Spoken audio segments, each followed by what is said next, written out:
Olá, eu sou Gil Passon e eu gostaria muito de agradecer a participação no primeiro Sinacan, Simpósio Nacional de Enfrentamento ao Câncer de Mama. São dezenas de profissionais da área da saúde, da área do direito e da área do autodesenvolvimento que abriram mão de um tempo, do seu conhecimento, para estar conosco nesse grande evento. Então, quero agradecer muito a cada um desses profissionais e agradecer também muito a participação de todas e todos vocês. A minha fala, nesse momento, será sobre a Jornada a Viver. A Jornada a Viver é um trabalho que eu já venho desenvolvendo há alguns anos com mulheres que estão nessa jornada do enfrentamento do câncer de mama.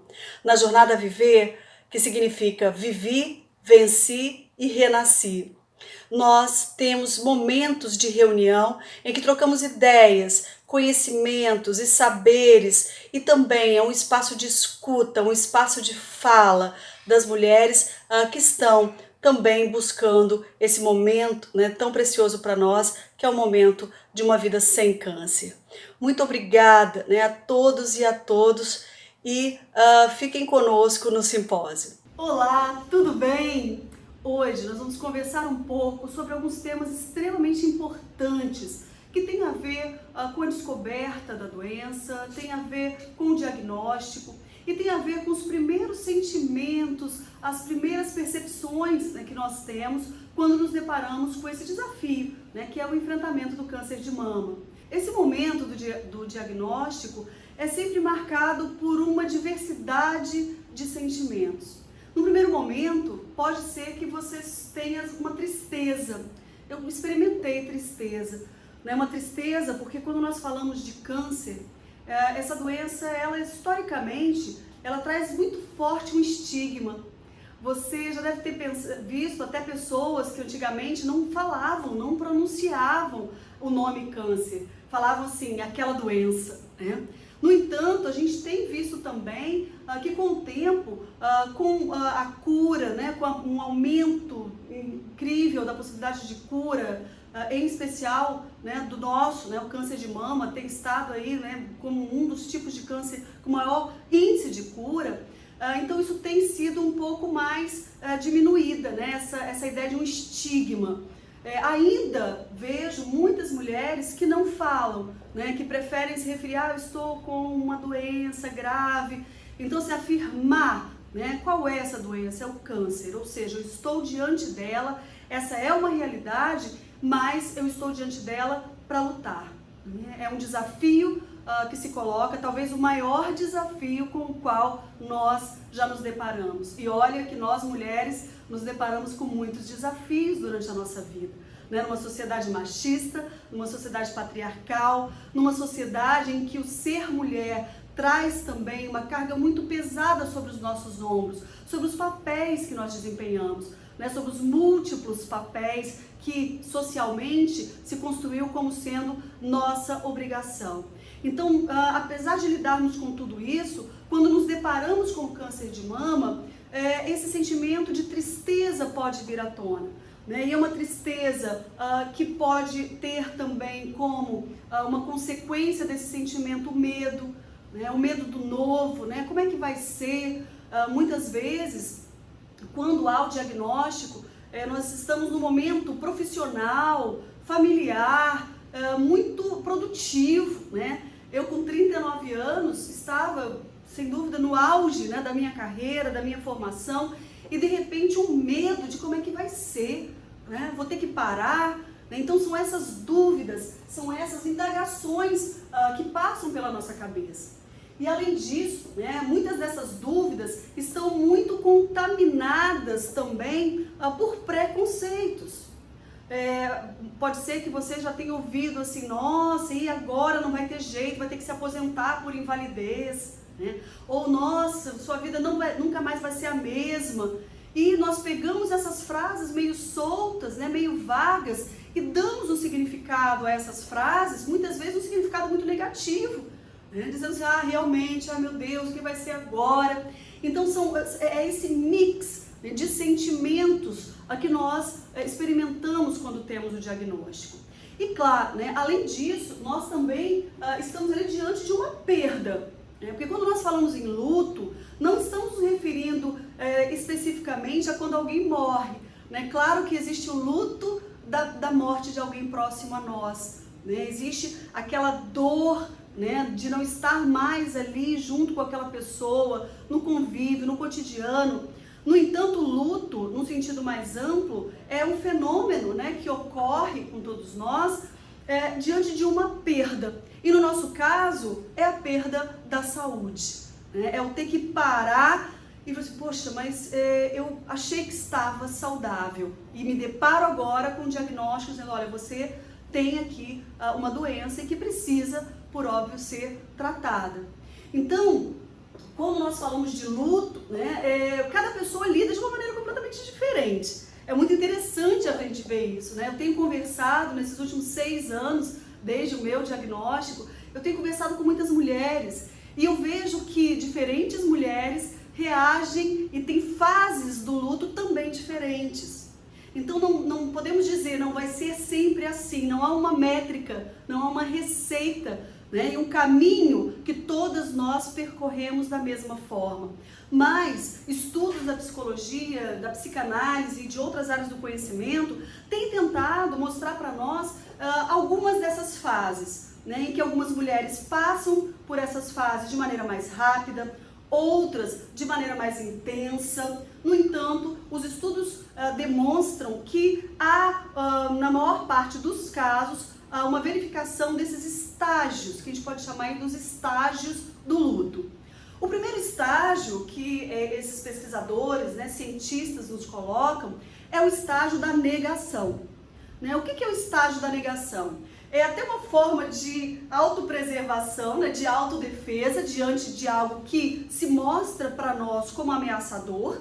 Né? Estamos falando de uma doença que obviamente requer um tratamento próprio, um cuidado próprio, mas no primeiro momento vem a negação. Né? Não, vai ver que tem alguma coisa errada. Né? Não é isso, vai ver que trocaram os exames, já ouvi mulheres dizendo isso, não, acho que trocaram o meu exame, né? Trocaram, vou lá ver, depois eu vou processar o laboratório, né? Então é a fase da negação. Eu também vivi essa fase, né? Tanto vivi que uma das formas que eu encontrei para ver se era isso mesmo é pegar, né, a minha amostra do exame aqui do laboratório local e levar para São Paulo. Eu disse, não, eu quero ver uma outra opinião, eu quero ver se é isso mesmo, porque é um certo desacreditar. Se, poxa, mas comigo, né? Por que comigo, né? Será que não tem um erro aí? Vai ver que não é um tumor, mas é benigno, fizeram um diagnóstico errado. Então, a primeira fase é essa, é a fase da negação. Depois, nós vamos caminhando, né, para uma outra fase, que é a fase da raiva. Né?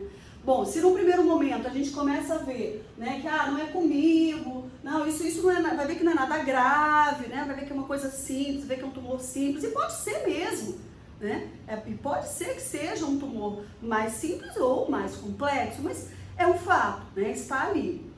Nesse segundo momento da raiva, então, lembrando, né, gente, não é eu vou viver esse momento durante X dias, não existe um tempo próprio, não existe um tempo cronológico, né, ali tantos dias, né, para nenhum luto, né, para nenhuma situação de luto a gente pode estabelecer, né, esse critério objetivo, né, mas é comum que também passemos pela fase da raiva, e essa fase, ela é uma fase bastante importante, né, e algumas questões se colocam nessa fase para nós. Por exemplo, né,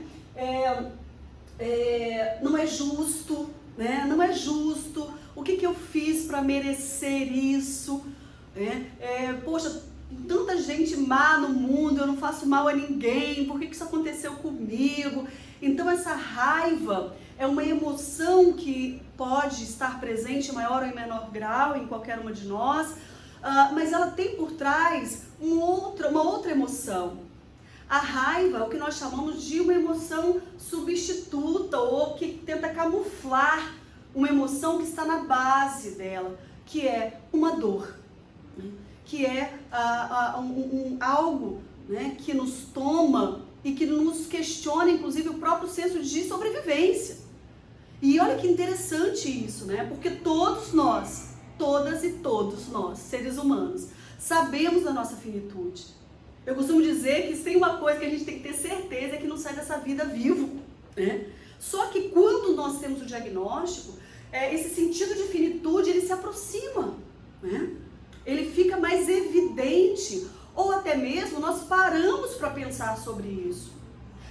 Será que você também já não percebeu que depois que nós temos o diagnóstico, a gente começa a ver um monte de gente também, né?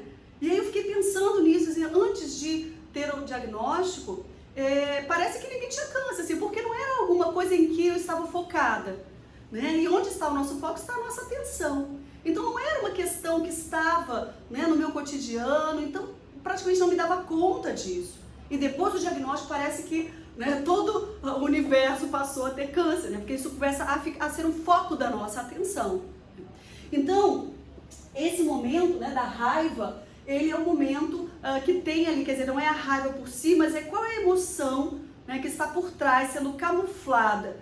Normalmente é realmente uma dor, né? É uma dor de não saber como vai ser. É uma dor de não saber quais são os desafios pelos quais nós vamos passar durante o tratamento. Depois tem uma outra fase, e aí é muito interessante, né, que é a fase da depressão, né? Essa fase é uma fase bastante forte também, e é uma fase em que nós,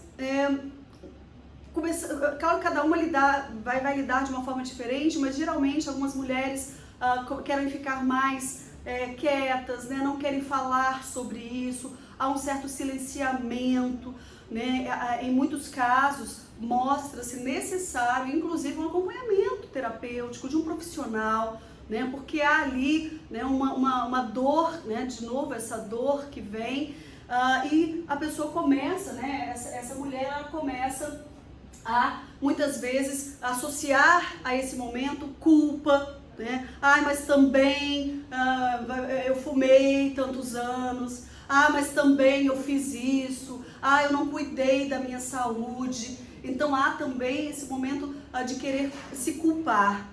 E aí, minhas amigas, nós nunca vamos saber o porquê tivemos câncer ou estamos, né, em tratamento. Nós nunca vamos saber.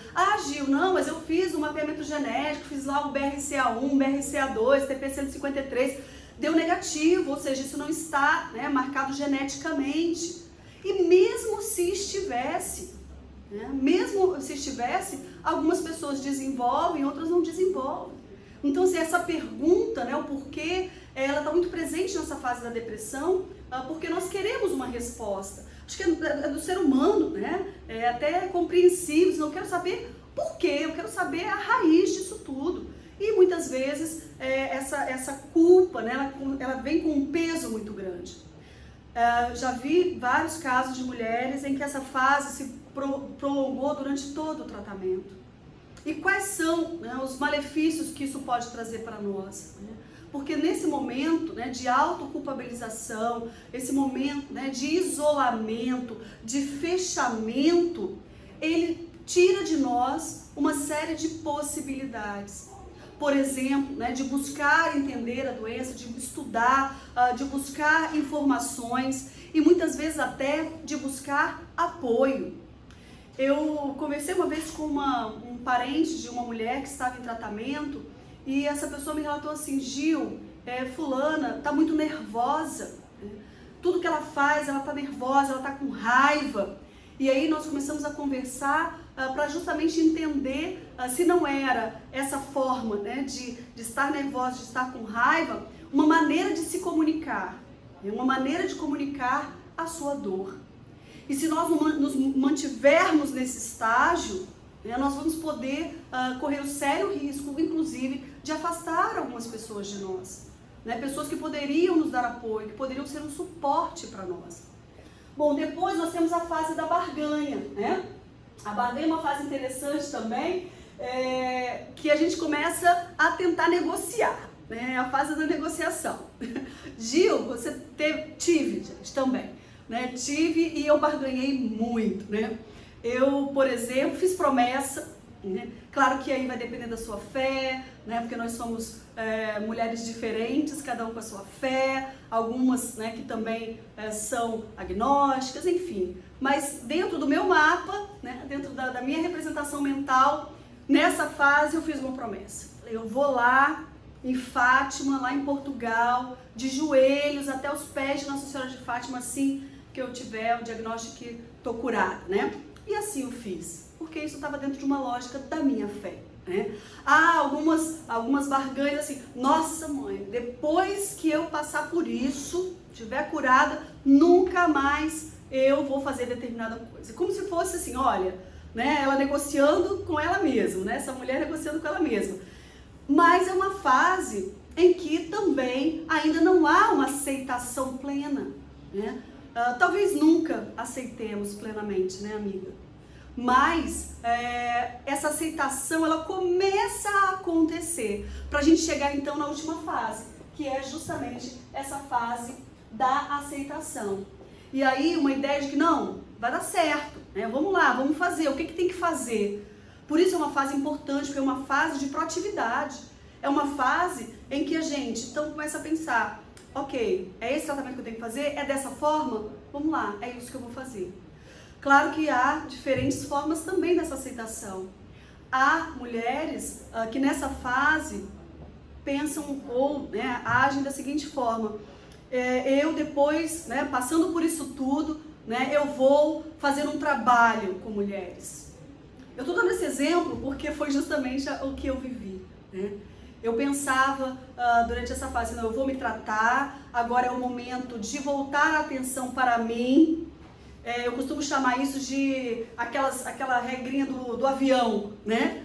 Quando a gente entra no avião, sempre falam isso, né? Em caso de despressurização da cabine, máscaras cairão. Coloque primeiro em você e depois em quem precisar da sua ajuda, né? Uma criança, um idoso, uma pessoa que precisar.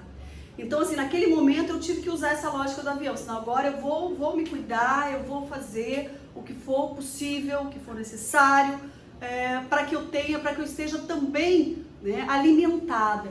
E aí, quando a gente fala, né, de alimentar-se, né, de nutrir-se, não é só uma nutrição cognitiva, como eu estou chamando aqui, sabe, de estudar, de querer saber, de perguntar, né? Nossos médicos e médicas, né, são um suporte importante para nós, né? Eu, de toda consulta, sempre perguntava, mas e isso? E isso? Né? Uma curiosidade, por quê? Porque isso tem a ver com a gente, né? Há mulheres que pensam, não quero saber, não quero, deixa, o médico diz o que é para fazer e a médica, eu faço.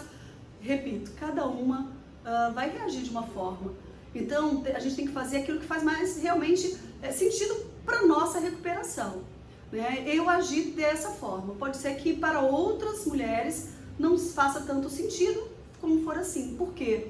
Porque eu acho que um risco que a gente corre é justamente querer generalizar a nossa história para outras mulheres. Né? Como se aquilo que aconteceu comigo, aquilo que a forma como eu reagi, por exemplo, à quimioterapia, fosse algo que se verificasse para todas. E não é assim. Né? Cada um com a sua forma de reagir, com o seu organismo, né, com a sua imunidade, né, e também com os seus pensamentos. Então, quando nós falamos de nutrição cognitiva, eu senti essa necessidade porque eu queria conhecer mais. Eu costumo dizer que quando a gente, usando a metáfora, né, da guerra, quando a gente vai para uma guerra, a gente precisa saber qual é o inimigo, minimamente qual é o perfil desse inimigo, para que eu possa me municiar, né, para que eu possa levar as armas certas. Porque pode ser que eu esteja levando uma arma de baixo calibre, um canivete, e o meu inimigo, ele é muito forte, eu não vou dar conta. Mas pode ser também que eu leve, né, uma arma muito potente, né, um fuzil, e chegue lá, não precisava disso tudo. Então conhecer, aspas, né, o inimigo, no sentido de que eu conhecendo, eu sabendo com o que eu estou lidando, eu posso buscar possibilidades para esse enfrentamento. Mas não é só o conhecer, né? Porque só conhecer não nos leva a uma jornada de mudança, né? De renascimento. Eu tenho que conhecer e eu tenho que colocar em prática. E aí eu começo nesse momento, né, nesse momento da aceitação, de buscar nutrição, né, cognitiva, de conhecimentos, de saberes, eu conheci algumas ferramentas com as quais eu nunca tinha tido contato antes. Comecei a estudar sobre inteligência emocional. Li um primeiro livro, né, do Daniel Goleman, em que ele fala sobre inteligência emocional, e aquilo começou a fazer sentido para mim naquele momento. Por exemplo, na inteligência emocional, nós estudamos que aquilo que pensamos tem a ver, está diretamente relacionado com o nosso mapa mental, o nosso mindset, né? Que ali estão presentes as nossas crenças, os nossos valores. Então, a forma como eu penso, isso influencia na minha fisiologia, isso influencia no meu corpo. Você não vai ver uma pessoa triste, né, com esse tipo de gesto. Mas quando uma pessoa está triste, ela, né, abaixa a sua cabeça, olha para baixo. Então, o nosso corpo, ele também mostra, né, ele dá sinais de como está o nosso estado emocional. E o meu estado emocional determina o que eu penso, e o que eu penso também vai influenciar como eu ajo. E como eu ajo vai criar resultados. Muitas vezes a gente pensa, mas eu quero um resultado diferente. Né? Eu quero, por exemplo, melhorar minha alimentação. Só que eu continuo fazendo a mesma coisa. Se nós queremos resultados diferentes, nós temos que fazer diferente. Se nós fizermos como sempre fazemos, vamos sempre obter os mesmos resultados. Então, quando a gente fala de uma nutrição cognitiva, eu quero conhecer e quero colocar em prática. No meu dia a dia, uma decisão por dia, um saber por dia. O que eu aprendi hoje sobre a doença? Eu sempre me coloquei essa tarefa. Né? Todo dia eu quero aprender uma coisa sobre a doença. Eu quero saber alguma coisa. Né? Não, eu quero saber sobre nutrição para melhorar, porque durante a químio, né? Você, minha amiga, que está passando por isso, né, pode estar sentindo em maior ou menor grau o gosto na boca, o gosto de metal, né, o ressecamento dos olhos. Eu quero entender melhor disso. Não é para se tornar especialista, né, gente? Porque nós temos os médicos, as pessoas que vão dar o suporte para nós. Mas é para tentar entender e ver o que, dentro do que eu posso fazer e daquilo que eu decido fazer, é possível. E só vai acontecer uma mudança se eu decidir. Eu costumo dizer que a decisão, ela é uma porta que só tem fechadura pelo lado de dentro. A decisão é uma porta que só tem fechadura do lado de dentro. Ninguém pode decidir por nós. As pessoas, elas podem nos incentivar. Elas podem nos apresentar possibilidades. Elas podem estar ali ao nosso lado para nos apoiar. Mas a decisão, só nós, mulheres, em tratamento, podemos tomar. E essa nutrição, ela não é só cognitiva, então ela é emocional também. E o que seria isso, né? Quer dizer, o que eu estou contando para mim mesma? Qual a história que eu estou contando para mim? O que eu estou falando de mim mesma? Não, também, né, tô doente, eu sou isso, eu sou aquilo. Quais os rótulos que, a partir do diagnóstico, nós colocamos em nós mesmos? Eu devia ter feito de tal forma, eu devia ter cuidado mais da minha saúde, eu devia, eu. E esse diálogo interno, ele se torna, muitas vezes, o nosso algoz. Nós, muitas vezes, nos tornamos as nossas piores inimigas no enfrentamento da doença. E quando a gente começa a buscar essa nutrição emocional, tem a ver com pessoas também. Tem a ver com começar a analisar como as pessoas que estão perto de você lidam com a situação. E eu comecei a perceber umas coisas muito interessantes. Algumas pessoas chegavam para mim com muito pesar, né? Como se, sabendo do diagnóstico, já direcionava a mim uma sentença de morte. né? Eu tive pessoas que me encontravam e diziam, nossa, ai Gil, não tô acreditando, né? Falei, não, peraí, quer que eu te mostre a imunistoquímica? Tá aqui o resultado, né? Não tô acreditando, né?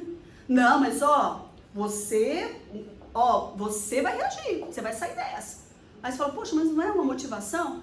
Só que em muitos momentos não há espaço pra gente falar dessa dor.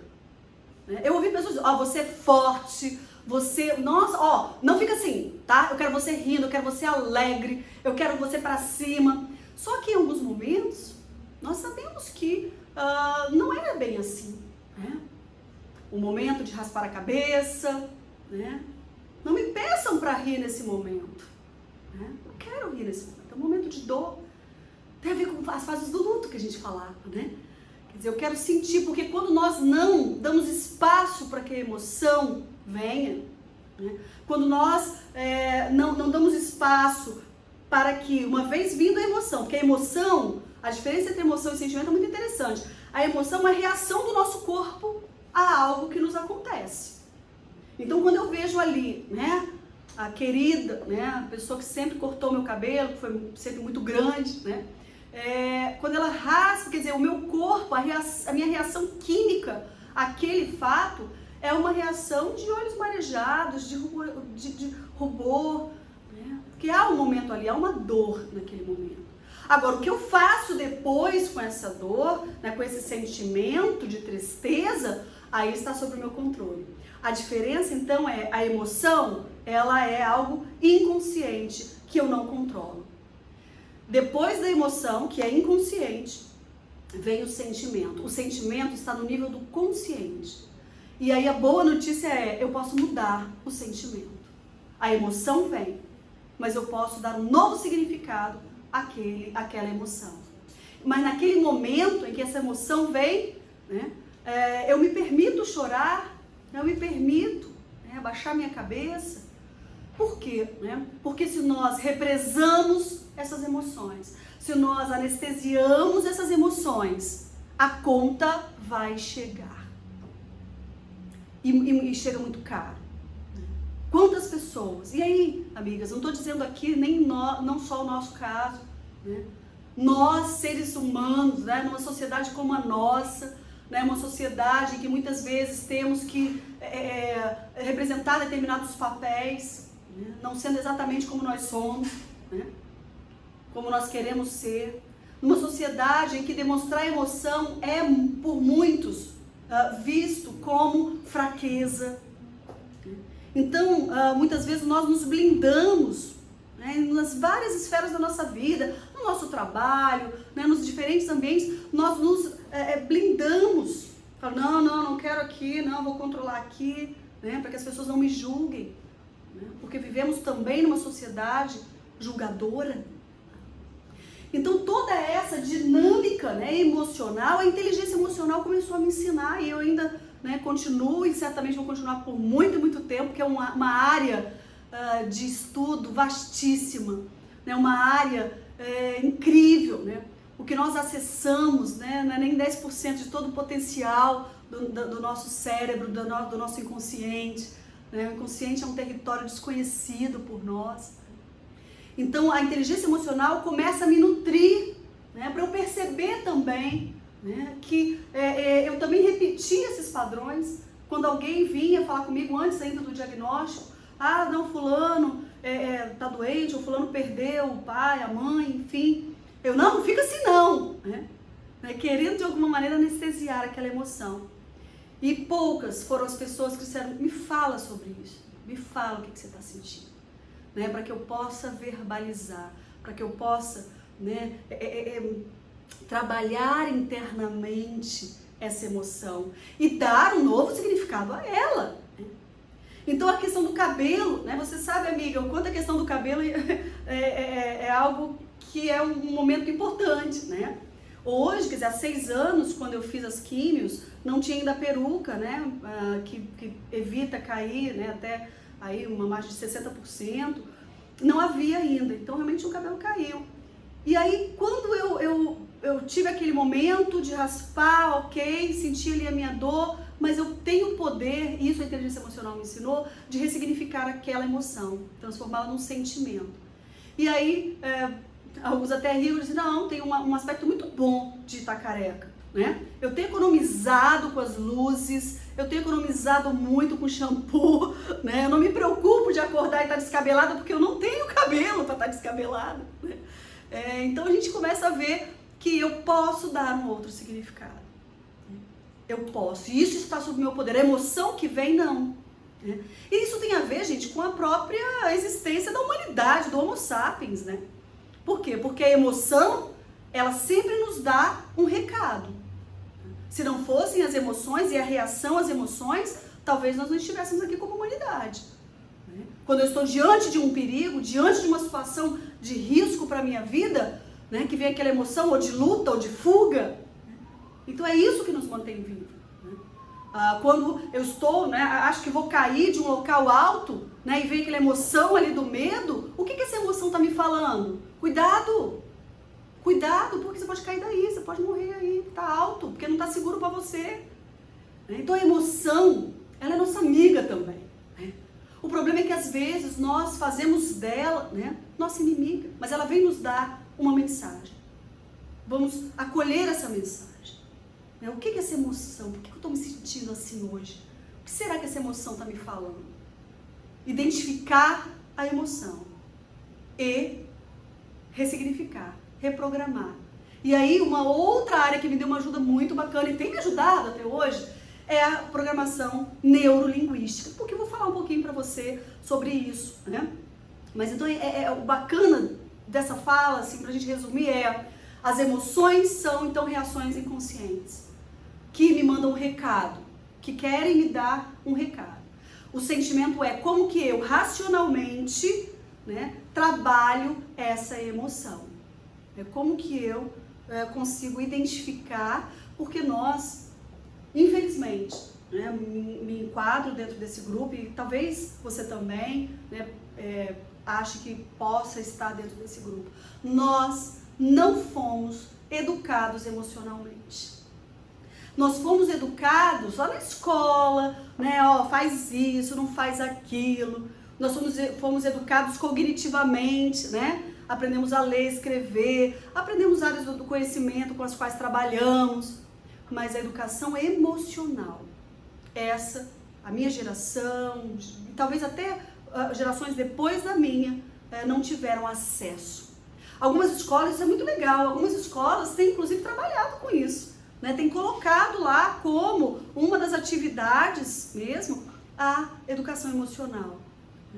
Porque muitas vezes, e aqui eu não estou fazendo, né, nenhum julgamento, pelo contrário, né, eles fizeram o melhor que puderam nas condições que tinham. Mas muitas vezes os nossos próprios pais agiram de uma forma que não nos educou emocionalmente. Né? Quando, vamos imaginar uma situação, né, que a criança pequena chega triste em casa e muitas vezes o pai e a mãe dizem, não, engole esse choro. Não, não é isso não, você tem que ser forte. Não. Ou seja, claro que, repito, né, é uma forma que eles tinham de educar muitas vezes, porque também foram educados assim, né? Nós reproduzimos muitos padrões, né? Eles tinham muita razão, né? Ainda somos os mesmos e vivemos como nossos pais, né? Repetimos muitos padrões, até inconscientemente, né? Quando essa criança pequena, né, ou no início da sua escolarização, chega com uma nota baixa da escola, e aí eu digo que eu já fiz isso, né? Eu fiz, mamãe, tirei essa nota. Eu falo, poxa, não queria que você tirasse. A mamãe fica tão triste quando você tira a nota baixa. Nossa, eu fico arrasada quando você tira a nota baixa. Qual é a mensagem que eu estou passando emocional para essa criança, para esse filho, para essa filha?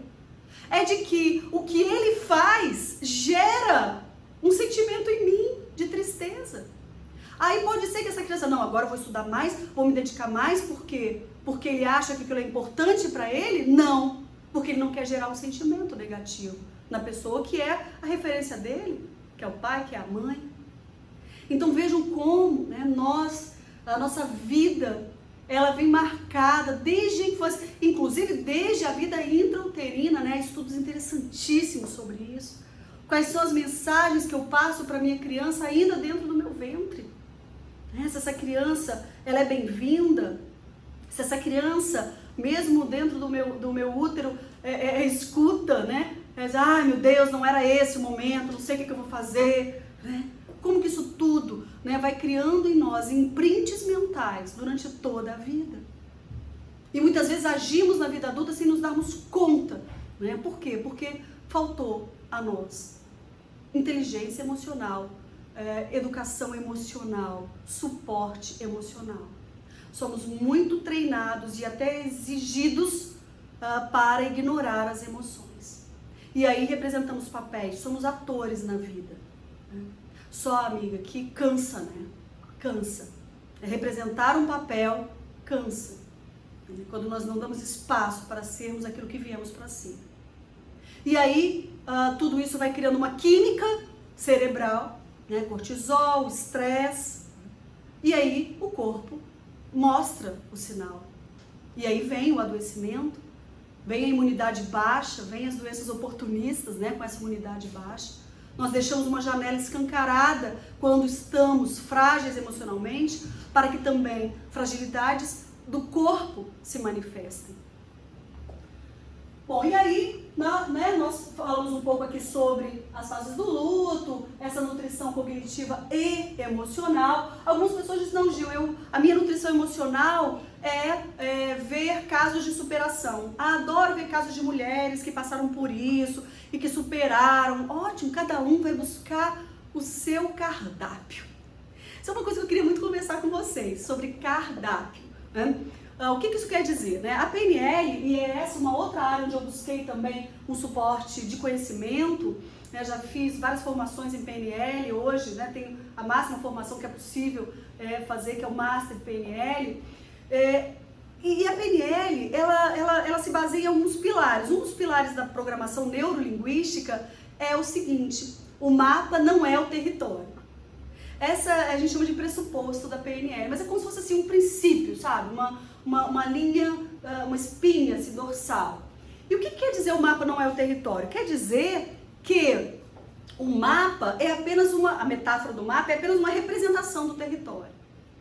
Quando nós trazemos isso para a nossa vida, o que eu faço, o que eu falo, é apenas uma representação de quem eu sou. Eu não sou apenas o que eu falo e faço. E aqui é importante para nós, né? Nós não somos o câncer. Nós estamos atravessando esse desafio. Mas ele não resume quem nós somos. Nós somos mais que ele. Nós somos mais do que uma doença. Nós somos um olhar sistêmico, né? Eu sou aquilo que eu acredito, aquilo que eu estudei, eu sou as relações que eu criei, eu sou os vínculos que eu estabeleci, eu sou os lugares que eu visitei, eu sou os livros que eu li, eu sou o mar que eu vi, eu sou a montanha que eu subi. Então nós somos muito mais, né? A doença é um aspecto transitório, é temporário, mas não resume o que nós somos. Então, cada mulher tem o seu mapa, né? Cada uma de nós tem, né, a sua história, né? Uma história de lutas, outras de menos, umas de mais dificuldade, outras de menos dificuldades, né? Então nós somos múltiplas nas nossas diferenças. E que bom, né, que nós somos diferentes. Essa é a beleza, né? A diferença. E a PNL, com o pressuposto, né, o mapa no território, eu costumo usar uma outra metáfora que eu gosto muito, que é o cardápio não é a comida, né? Porque quando você olha o cardápio no restaurante, você fala assim, isso aqui parece ser bom. E quando chega, não era tudo aquilo. Ou até o contrário, você olha e fala assim, não sei não, hein? Isso aqui é o negócio mais barato que tem nesse cardápio aqui, tô achando que isso não é bom. Quando vem, você fala, caramba, era muito bom. Então o mapa é sempre uma tentativa de representar um território, mas é sempre uma representação parcial. Assim como nós, né? Nós somos muito mais do que aquilo, né, que falamos, sentimos e agimos. A PNL, só para a gente ver assim, o que significa essa expressão, né? É a programação neurolinguística. Então, programação tem a ver com como, né, a gente organiza as ideias e ações. Então, se eu posso, né, me programar, né, se eu posso dar um comando neural, né, de fazer ou não fazer alguma coisa, isso é a programação. é neuro, né, linguística, mas é neuro por quê? Porque nós absorvemos a realidade, nós compreendemos o mundo e a realidade na qual estamos inseridas a partir justamente de uma percepção dessa realidade. Nós percebemos a realidade a partir dos nossos sentidos. E aqui, vou só adiantar para a gente dar uma olhadinha, a PNL nos fala de VACOG. Talvez você já tenha ouvido falar em VAC, né, que é visão, audição, sinestesia. Eu gosto de VACOG porque inclui mais um âmbito, né? Que aí seria a visão, a audição, o sinestésico, o sentir, né? O olfativo e o gustativo. Ou seja, nós olhamos para a realidade e compreendemos a realidade a partir desses órgãos do sentido, né? Dessas funções, desses sentidos. Quem já, né, não se pegou se lembrando de um cheiro, né, daquele bolinho de chuva que a vovó fazia, do pão assando no forno. Quer dizer, também o olfato, também o paladar, né, ele traz imprints mentais, né, que fazem com que nós tenhamos determinadas emoções em torno dessas situações. Então, a programação neurolinguística vai nos falar justamente que essa percepção pelos órgãos dos sentidos compõe, né, uma infinidade de imprints mentais, né, que estão ali. Muitos a gente não acessa, muitas dessas memórias a gente não acessa, né, porque essa máquina, né, que fica aqui dentro, né, incrível, talvez a engrenagem mais incrível que a gente possa imaginar, né, porque ali vai havendo uma seleção daquilo que eu uso mais, está mais presente. Mas vocês já tiveram acesso a pessoas que tiveram, por exemplo, mal de Alzheimer ou outras questões dessa natureza e que esquecem aquilo que aconteceu mais recentemente, mas se lembram de cenas do passado remotíssimo? De onde que a pessoa tirou isso? Viu uma foto? Não, esse imprint mental está ali. Ela só acessou, né? Agora de uma forma diferenciada. E é linguística porque, gente, como a nossa linguagem afeta não apenas a mim mesma, como a outras pessoas. Quando eu digo, eu sou tão ansiosa, a gente ouve muito isso hoje, nossa, sou ansiosa. E quando eu coloco eu estou levando isso para o nível da identidade. E quando eu levo isso para eu sou, a nossa mente, ela entende que não há espaço para mudança. Por quê? Porque se eu sou é algo que está posto. Então, essa ideia também de que a minha linguagem influencia. Gil, então é um pouco aquela ideia do Poliana, né? O jogo do contente, né? Que a gente tem que, então, usar a linguagem sempre positiva, né? Dizer, não, né? Isso vai dar certo, né? Eu sou linda, né? Não é simples assim, né? É claro que a linguagem, uma linguagem positiva, ela influencia na nossa fisiologia, que influencia os nossos pensamentos e que influencia as nossas atitudes, os nossos resultados. É um círculo. Muitas vezes esse círculo é vicioso, né? Só que nós podemos tornar esse círculo virtuoso. Através dessas ferramentas, através de estudo, né? E através da decisão. Porque não adianta nada ler um livro enorme de PNL e não tomar a decisão de incorporar, né, de experimentar. Vamos ver que se isso dá certo, vamos ver que sentido isso faz, né, para mim. Então a programação neurolinguística, ela vai justamente, né, nos dar um presente, né, que é um olhar para nós mesmos. Por que eu digo isso? Né? Claro que não é só a PNL, né, meninas, há também outras ferramentas, tantas outras, né, outras terapias, abordagens, mas a PNL é uma delas apenas, né? Uma que eu entendo ser bem importante, mas uma delas. Por quê? Porque nos convida, né, a parar e a pensar um pouco sobre nós mesmos. Como nós estamos reagindo? O que eu estou fazendo? Né? Por que eu reajo assim, dessa forma? Né? Por que eu estou pensando isso? Porque, infelizmente, na nossa vida, né, na correria, e nós mulheres sentimos isso com uma carga muito mais forte, né, porque trabalhamos, porque temos inúmeros papéis sociais a desempenhar, né, que queremos desempenhar também, outros que são exigidos, né, por uma sociedade machista. No entanto, nós não paramos muitas vezes para pensar sobre nós mesmas. Nós nos tornamos fazedoras, costumo chamar de tarefeiras. Já sentiu isso? Às vezes a gente chega no final do dia e fala assim, nossa, o que eu fiz? Não sei nem o que eu fiz, né? Eu fiz tarefas, fui cumpridora de tarefas. Chega no final do mês, do ano, e muitas vezes passam anos sem a gente se dar conta, sem a gente parar e falar, opa, peraí, o que eu estou fazendo? Né? Quais os objetivos que eu tenho? Que sonhos eu tenho? E isso, eu sei que pode parecer incoerente demais o que eu vou te falar agora. Pode ser que você não concorde comigo, tudo bem. Mas eu tenho que agradecer ao câncer.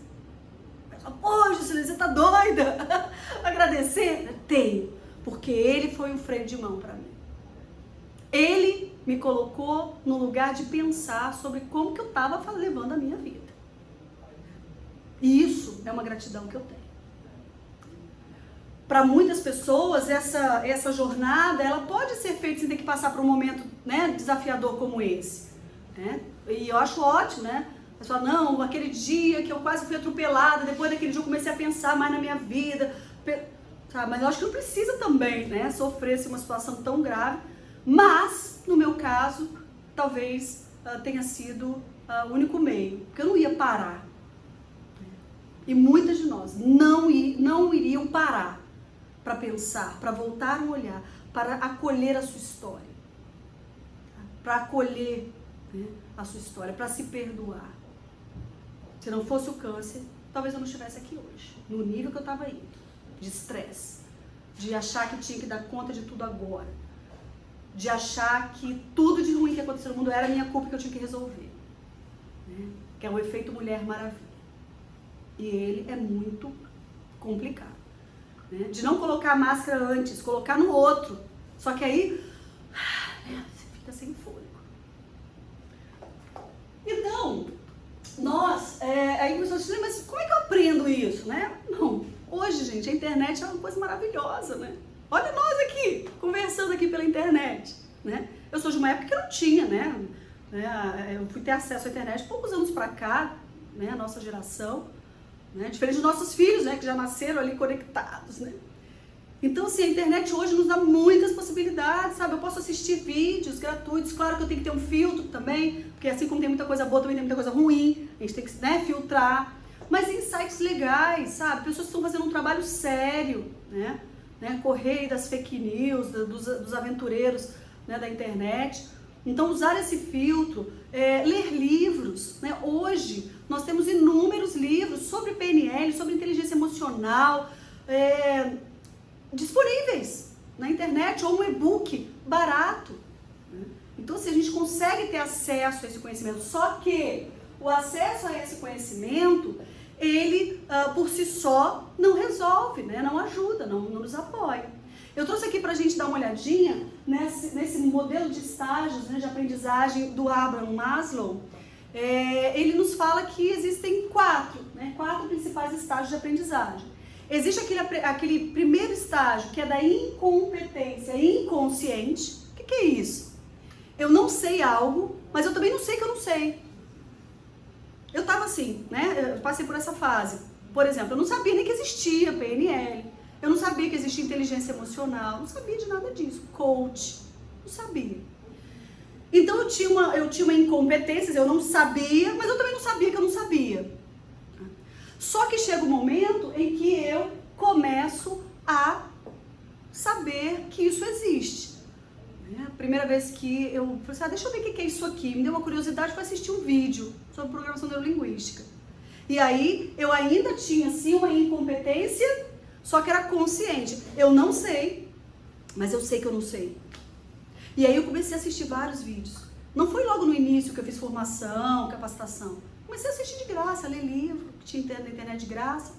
Aí, esse é um estágio muito interessante, né, do ser humano. Gente, isso aqui vale assim. Estou falando aqui para nós, né, para nós buscarmos nutrição cognitiva, conhecimentos para nos apoiar. Mas isso pode acontecer, esses estágios acontecem, né, em qualquer processo de aprendizagem. Então, nesse momento, eu ainda não sabia exatamente o que era, mas eu já sabia que eu não sabia. E aí, quando a gente sabe que não sabe, a gente quer saber. E aí eu fui correndo mais atrás. A gente passa por um momento de competência consciente, que seria aqui o terceiro estágio. Você já sabe bastante coisa, né? Você já sabe tem consciência disso, tem um acumulado de conhecimentos, porém, você ainda tem que ter se policiar. Por exemplo, em vários momentos eu sabia que os meus sentimentos geravam em mim determinadas atitudes. Aí eu falava, opa, não, peraí, eu vou escolher agir diferente. Mas eu ainda tinha que ficar muito atenta para isso. De alguma forma ainda tem, né? Tem que ficar atenta. É como dirigir, sabe? Quando a gente começa a dirigir, tá fazendo aula na autoescola, aí você tem que tomar cuidado, assim, deixa eu ver se eu passei a marcha certa, olhar para o retrovisor. Ainda a gente tem que estar muito atento, senão a gente escorrega, né? A gente não utiliza aquela habilidade. E aí a gente passaria, então, depois para um quarto, né, e último estágio, seria a competência inconsciente.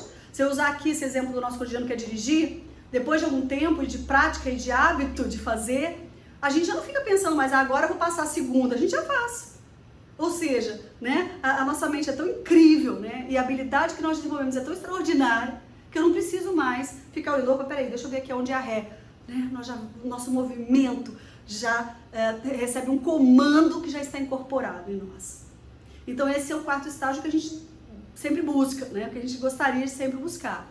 Mas é claro que isso requer tempo, acúmulo, né, de habilidades e também um fazer, né, uma habilidade. Né? Bom, pessoal, então para a gente seguir um pouquinho mais, a PNL, então, disso tudo que a gente está conversando até agora, a gente poderia resumir nesse desenho. Né? Então a PNL nos fala da trilogia da mente, né? Ou seja, as minhas representações internas, né, que tem a ver com as minhas crenças, tem a ver com os meus valores, tem a ver com toda a educação que eu recebi, tem a ver com as experiências que eu tive, com tudo que eu vivi. Tudo isso está ali, né, como o meu mapa mental, né, está ali como o meu mapa mental. Bom, a minha linguagem e a minha fisiologia interferem também nessa representação mental. Quer dizer, como eu falo, e não é só a linguagem verbal, né, gente? A linguagem corporal, né, o meu gestual, né, tudo isso está dentro de um olhar sistêmico, né, que nós chamamos aqui de trilogia da mente. Só que aquilo que vem à tona é a menor parte. Nós temos aqui uma estrutura, né, de representações internas que está muito abaixo daquilo que eu posso ver, né, de uma maneira mais direta. É a ponta do iceberg. O nosso desafio é justamente, né, mergulhar para estágios e momentos mais profundos. Muitas vezes esse conhecimento apenas, ele pode não ser suficiente, às vezes não, eu preciso de uma terapia, eu preciso de um profissional que me dê o suporte, né? Bom, e aí, falando nisso, né, é lá da psicologia que eu trago aqui uma análise para nós, que é uma área, né, da psicologia, que é a terapia cognitivo-comportamental. Essa área da psicologia é muito bacana porque ela estuda justamente as relações entre o que pensamos, o que sentimos e o que fazemos, os nossos comportamentos. E eu trouxe algumas situações aqui. Um dos temas, né, que é bastante estudado na psicologia cognitivo-comportamental tem a ver justamente com as distorções cognitivas. E aqui eu quero te convidar para a gente fazer uma análise assim, como que eu utilizo esse tipo de distorção ou como eu vejo as pessoas utilizando comigo. Né, que serve não só para a gente fazer uma autorreflexão, mas para identificar também, né, que tipo de padrão de distorção cognitiva as pessoas estão usando comigo. Então, primeiro, é intrapessoal, ou seja, comigo mesma, a forma como eu me comunico comigo mesma, e é inter, né, como que eu me comunico com o outro, né, com as outras pessoas. Uma primeira distorção é muito interessante, que a psicologia chama de erro do adivinho ou predição. Aquela pessoa que o pensamento dela no sentido de tentar adivinhar o que virá. Infelizmente, muitos desses padrões de distorção, eles levam para o negativo, né? Por até uma questão de sobrevivência, né? De vou esperar o pior, né? Para que eu possa estar melhor preparada. Então, nesse primeiro, busca-se justamente adivinhar. Nossa, olha, eu tô até vendo, sabe? Olha, eu nem fiz ainda o exame, mas tô vendo que daqui a pouco eu vou estar com metástase. Ai, tenta adivinhar, mas tenta adivinhar sempre para um lado ruim, né? Algumas pessoas viram pra gente e falam bem assim, não, quando sabem, né, que estamos em tratamento de câncer de mama, falam assim, nossa, mas ó, pelo menos você não teve infarto, né? Porque você podia ter morrido na hora, agora você tá tratando. Então a gente começa a ver que tem aquela pessoa, aquele padrão, né, que a pessoa tenta adivinhar, mas geralmente leva muito também pro lado catastrófico da coisa, né? Não é à toa que um tipo de pensamento, a psicologia identifica justamente como pensamento catastrófico. Ou seja, nada está tão ruim que não possa piorar. Então tá sempre esperando o pior. Aí você fala, Gil, mas isso não é uma forma também de autodefesa? Sim, né? Claro que quando a gente se prepara para o pior, né? Pode ser que ele não venha, mas eu estou preparado. O problema é quando isso se torna um padrão, né, cognitivo. Tudo que eu olho, eu sempre olho para algo de muito ruim que vai acontecer. E quase que já, né, tem o meu comportamento, ele começa também a ser organizado com esse padrão, né? Um outro é o pensamento mágico, né? Aquela coisa assim, nossa, olha, vai vir, entendeu? Eu tive o diagnóstico agora de câncer de mama, mas, sabe, não vai demorar para vir a cura definitiva, sabe, que não vai precisar mais fazer químio, nada, sabe, é um pensamento mágico que está muito dentro de um sonho, né, de um ideal, que ok, né, ok, nós todas, né, torcemos muito para isso. Eu acho que os estudos, as pesquisas científicas em relação ao câncer de mama e outros tipos de neoplasia maligna também, estão avançando de uma maneira extraordinária, e isso é maravilhoso, né, isso é maravilhoso. Mas, né, o pensamento mágico, ele pode nos levar, enquanto padrão, a um comportamento de estagnação. Ah, então deixa, não vou fazer nada, porque daqui a pouco descobre, né? Com a Covid, talvez algumas pessoas usaram muito esse padrão. Não, a vacina lá de Oxford já está adiantada, então deixa, aí você não se protege, não usa máscara, fica em aglomeração, né? Então veja como ele pode ser um pensamento que nos leve a ações extremamente negativas. Pensamento tudo ou nada, né? Fala assim, não, olha, ou eu me curo de uma vez, sabe, ou eu prefiro até morrer. É o tudo ou nada. Algumas pessoas falam, a gente chama também de 8 ou 80, né? Então esse é um pensamento ruim. Por quê? Porque ele é uma distorção cognitiva, porque ele, né, não nos deixa ver o que está ali no meio. Sabe? Entre os opostos há uma zona de transição. E é muitas vezes ali aquele caminho que pode ser o mais interessante pra gente, né? Minimização, maximização. Eu vi muito isso acontecer, né? Algumas colegas na época da químio diziam assim, nossa, como é que foi sua reação da última químio? Aí um colega lá, né, durante o tratamento dizia assim, nossa, olha, eu não vomitei, mas, aí o mais é que é o problema, né? Mas tive isso. Ou seja, um aspecto positivo minimiza, o aspecto negativo maximiza, né? Consigo só ver assim, e isso é ruim por quê? Porque a gente não valoriza o que de bom também está acontecendo, né? O que de bom está se apresentando. Por quê? Porque o que vem de bom é sempre menos importante, mas o que é ruim ganha uma dinâmica, ganha uma cor, né, muito mais intensa. Leitura de mente, gente, isso é terrível, né? Porque eu tento adivinhar o que o outro está pensando. Então, fomos ao médico, mas diz, não, olha só, vamos fazer o seguinte, vamos agora então esperar, não faz a quimio hoje não, tô vendo seu exame de sangue aqui. Aí, o que quem tem esse padrão já logo pensa, nossa mãe, o médico deve estar pensando que não vai ter jeito. Nossa, o médico deve estar assim, totalmente desanimado. Que isso, né? Quais são as informações de alta qualidade que eu tenho para concluir isso? Há uma outra parte da PNL que me ajudou bastante, tem me ajudado, é diferenciar IAQ de alucinação, AL. O que é IAQ? Informação de alta qualidade. Né? Como que eu chego a uma informação de alta qualidade? Quando eu tenho, obviamente, informações concretas e não aquilo que eu estou achando que o outro está achando. Isso geralmente não dá certo, né? Brigas, né, ocorrem por isso, desentendimentos, quem sabe até guerras, né? Eu achei que fulano estava pensando assim, né? Mas que informação, que dado você pode me dar? Ah, não, eu achei porque ele olhou de determinada forma, ou não me ligou ontem. Pode não ter ligado ontem, porque roubaram o celular, não teve tempo, mas eu alucino, né? E a alucinação, ela é extremamente tóxica, né? Porque normalmente alucinamos para o negativo. Competição, essa você já ouviu, essa você já ouviu. Você encontra uma pessoa que também está em tratamento. Aí a pessoa, e aí, tal. Não, eu tive um tumor in situ, eu tirei só uma parte, né, um quadrante da mama. Aí a outra pessoa vem com um padrão de competição e diz, nossa, mas eu não, eu tirei a mama toda. Ela não quer só relatar o seu caso, ela quer ser pior do que você. Não, inclusive, nossa senhora, o meu é 2, triplo condutor. Aí ela começa, né, a trazer, né, uma série de dados ali, que podem ser verdadeiros ou não, porque ela quer dizer, não, você está numa situação, mas eu estou numa situação nitidamente pior, né? Isso acontece também, né, em outros ambientes, né, com outras pessoas. O contador de histórias, esse também.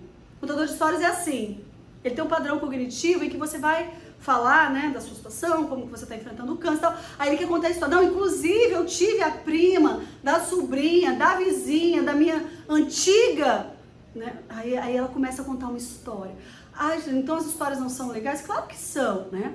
O problema é quando aquela história, né, não consegue estabelecer nenhuma relação com o que vocês estão falando ali, né? O que a pessoa às vezes quer inconscientemente é tirar o foco da sua própria história, né, da sua própria situação. Muitas vezes não, nós queremos colocar o foco na nossa, nós queremos falar sobre, né? A fala é terapêutica, né? Quando eu falo, né, eu reorganizo, né, eu posso atribuir novos significados. Então, a fala, ela também pode ser terapêutica.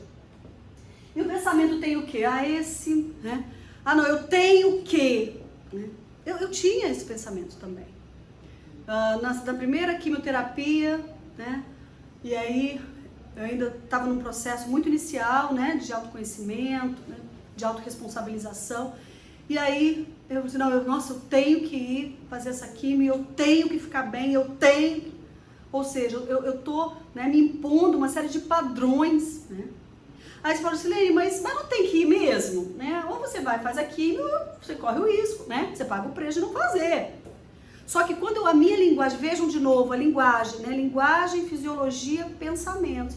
Quando a minha linguagem é utilizada no eu tenho que, o que vai acontecer? Isso, a minha mente inconsciente entende que esse tenho que é externo a mim. Eu tenho que, porque alguém me impõe isso. Então, quando eu mudo a minha linguagem, eu mudo também as conexões neurais. Se eu mudo para eu quero ir, eu desejo ir. Outro dia eu vou contar uma história para vocês, claro que é a minha experiência, né? E cada um de nós tem a sua própria experiência. Lembra, o mapa não é o território, cada um de nós é um território próprio, né? Mas depois da primeira, segunda quimio vermelha, eu comecei a reprogramar a minha linguagem e o meu pensamento. E eu comecei a pensar, eu estou indo para mais uma etapa da cura. Mas os efeitos negativos que trazem, sobre eles, né, eu não tenho domínio, né? A ciência está evoluindo e tal, mas naquele momento, 6 anos atrás, os efeitos também eram muito ruins. Então, sobre isso eu não tenho controle. Mas o que eu tenho controle? Eu tenho controle como o significado que eu dou. Então, cada ida à quimio era um motivo de alegria para mim, não de tristeza. Por quê? Porque eu estou indo para essa medicação me curar. E no final, na última quimio, na última branca, né, levei bolo, salgadinho para todo mundo lá da clínica, fizemos uma festa. Por quê? Porque era o final de um ciclo. E eu tive muita gratidão por aquela medicação. Por mais que ela tenha me causado mal também. Né? Porque ela ataca células que se reproduzem rapidamente. Né? Então, a do câncer, mas também, né? Unha, cabelo, enfim. Mas tem uma intenção positiva nela. E é nessa intenção positiva que eu tive, né, essa reprogramação mental. Então, minha querida amiga, nós somos diferentes, que coisa boa, né? Há diferentes formas de ser mulher.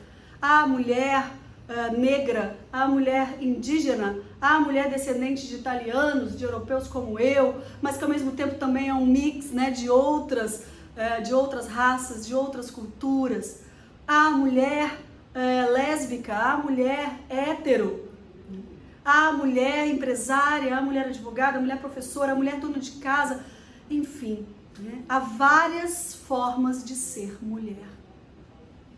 E assim como há, né, várias formas de enfrentar esse desafio pelo qual, né, muitas de vocês estão passando, e eu ainda, né, ainda há questões ainda que eu preciso, né, estar sempre atenta e me cuidando, né? Então, e que bom, né, que há essa multiplicidade. E a doença não escolhe, né, pessoal? Né? A doença não escolhe, né, se é branca, se é negra, escolhe se é pobre, se é rica, né, se tem diploma de ensino superior ou tem, né, apenas o ensino fundamental ou se quer isso, né? Nós somos múltiplos. E aí vem uma ideia, né, que o movimento feminista usou há muito tempo e agora está bem que na moda mesmo, né, falar em sororidade. Né? O que é sororidade? Sororidade, né, a raiz do latim, né, vem de soro, né, de fraterno, de irmão.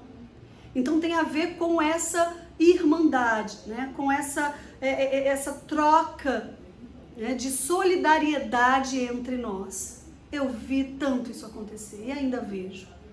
Né, mulheres que querem ajudar mulheres, porque não porque viveu o que a outra viveu, né, mas porque compreende, porque consegue ter sensibilidade, empatia por aquilo que uma outra mulher está vivenciando. Né? Muitas vezes nós falamos assim, eu sei o que você está sentindo, né, para uma mulher que está passando, por exemplo, pelo tratamento de câncer de mama. Se eu não passei, eu posso não saber mesmo, não sei saber o que você está sentindo, não, mas eu posso entender, eu posso acolher, eu posso te ouvir, eu posso escutar. Né?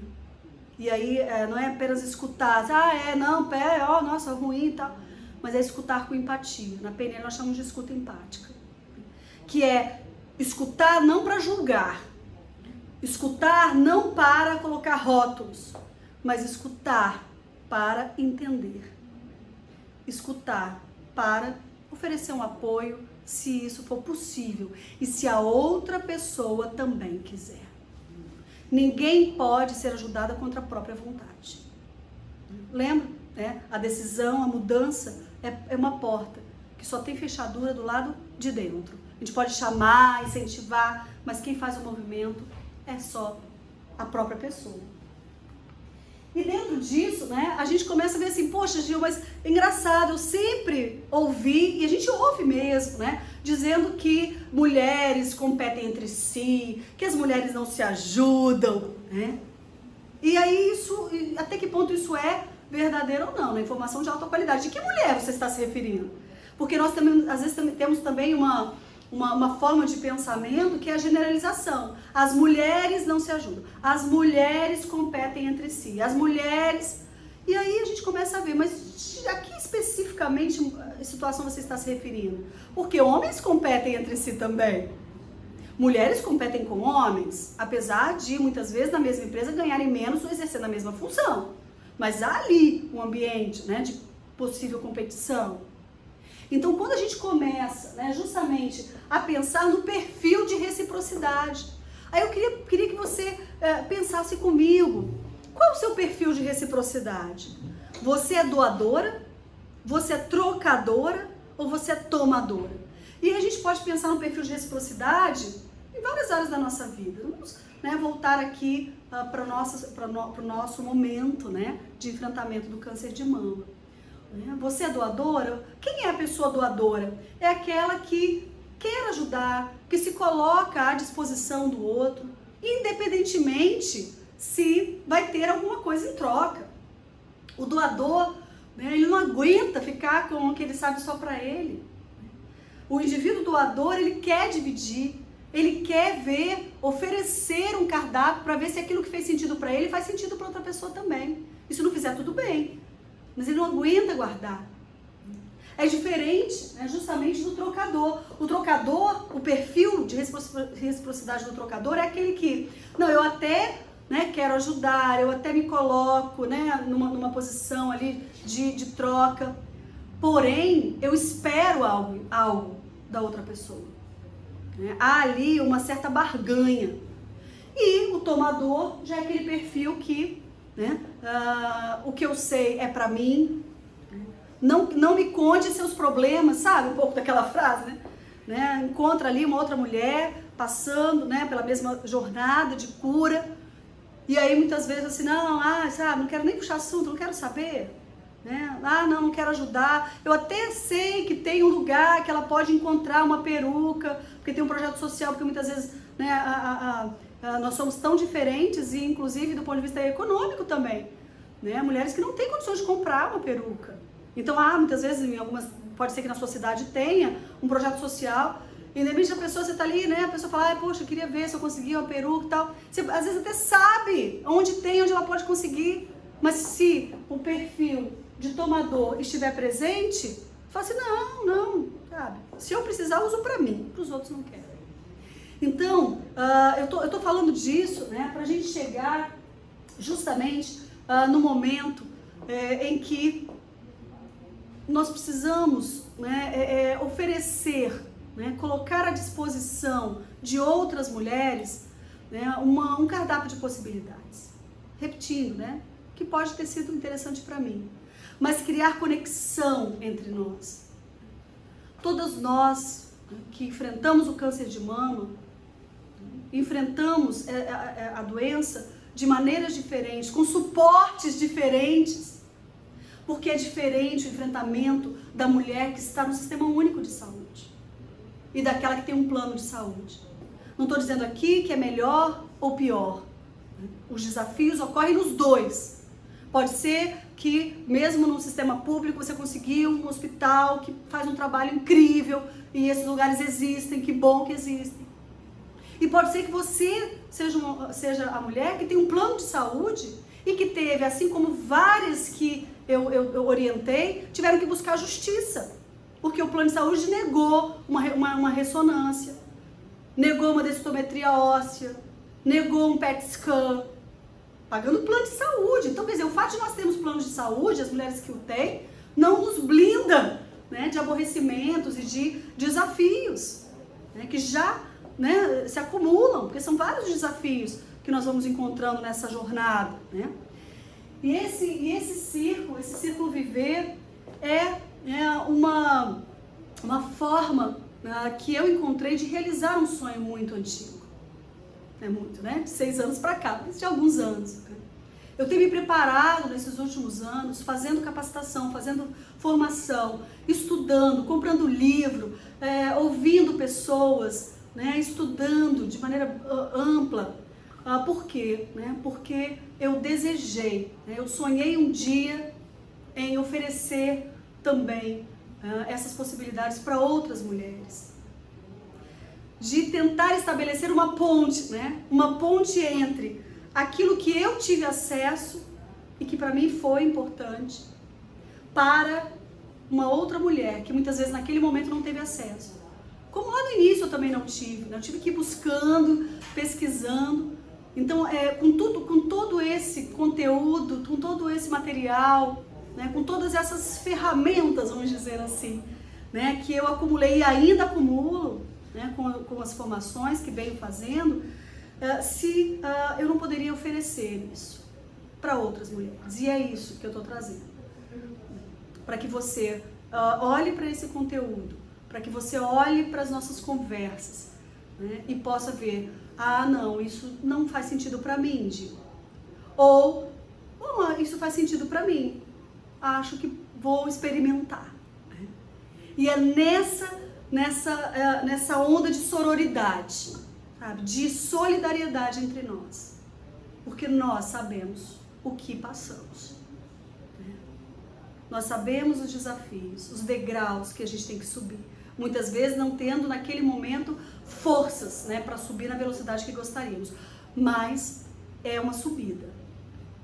Para chegar aonde? Para chegar na cura, porque é isso que a gente quer. É isso que nós almejamos, a gente quer viver. E esse círculo que eu chamei aqui de círculos viver, né? Depois eu vou falar um pouco mais para vocês, né? Para ver se você se junta aqui a nós. Né? Mas o círculo viver, a sigla, né, significa vivi, venci, renasci. Parte, né, de uma ideia de que, olha, estou vivendo esse momento, ok, então o que eu posso fazer da melhor forma possível, com as condições que eu tenho? Né? Mário Sérgio Cortella diz exatamente essa frase. Precisamos fazer da melhor forma que temos, né, com as condições que temos, e quando tivermos melhores condições, possamos fazer melhor ainda. Então, vivi ok, estamos nesse momento. Tá, quais são as possibilidades que se apresentam? Venci, né? Não há, e me perdoe a emoção, né? Não há nada mais incrível do que a sensação de você abrir o resultado e dizer, olha, não tem mais nada aqui não. Agora nós vamos acompanhar, agora a gente vai continuar com o tratamento oral, nós vamos continuar, mas você está curado. Então esse é o momento, né, que todas nós queremos viver. E é um momento incrível, né, porque aí faz tudo valer a pena, né?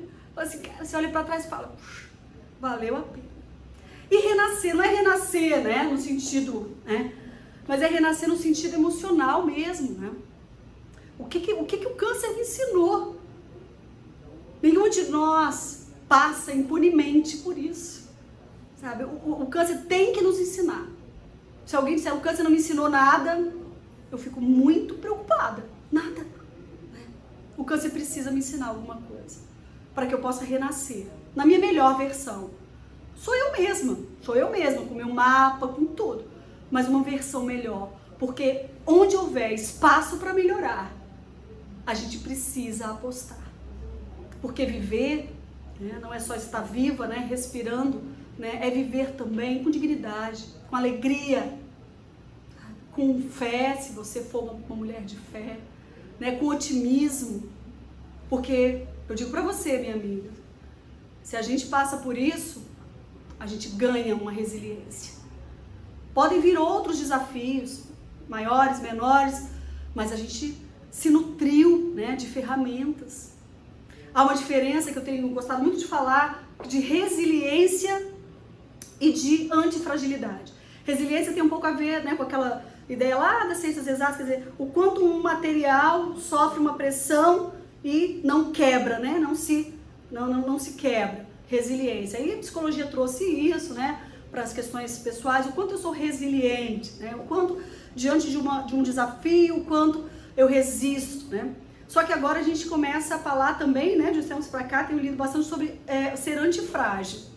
Né, que ser antifrágil é ser mais que resiliente. Ser antifrágil sim, o desafio, só que eu saio, eu não volto igual, né, que eu estava na posição, eu volto melhor, eu volto mais resistente.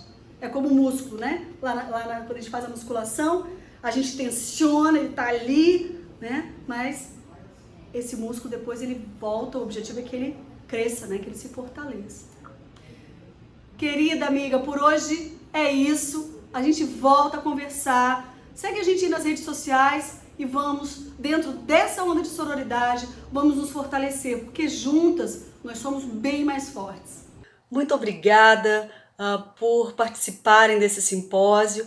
Teremos ainda, né, 6 dias, ao todo 7 dias, com grandes nomes, né, das várias áreas de interesse, falando sobre assuntos que estão no nosso dia a dia, assuntos e dúvidas com as quais nós, pacientes que estão enfrentando o câncer de mama, nos deparamos durante essa jornada. Então, muito obrigada, gratidão a todas e todos e continue conosco. Tchau, tchau!